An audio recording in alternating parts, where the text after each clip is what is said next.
On va commencer par la cigale et la fourmi que vous avez dû apprendre. Je vais appeler Joseph.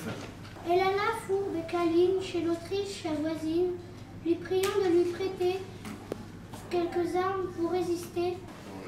C'est intéressant de voir comment c'était la classe à l'ancienne. Il n'y a pas de bonnet d'âne cette année, donc ça change un peu. La dictée, elle était assez longue, compliquée, et ça parlait de la guerre. Instruis-toi, virgule, sois sage et discipliné, point.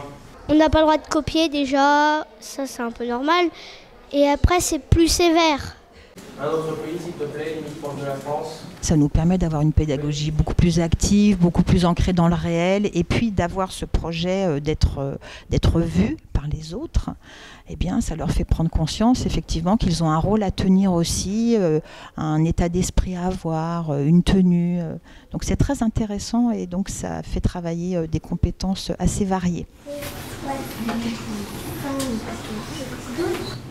J'ai appris que il y avait quand même des soldats survivants. Moi, je croyais qu'il y en avait presque aucun. Ceux qui sont allés à la guerre, ils n'avaient pas choisi d'y aller, et ils y sont allés quand même, parce qu'ils étaient obligés.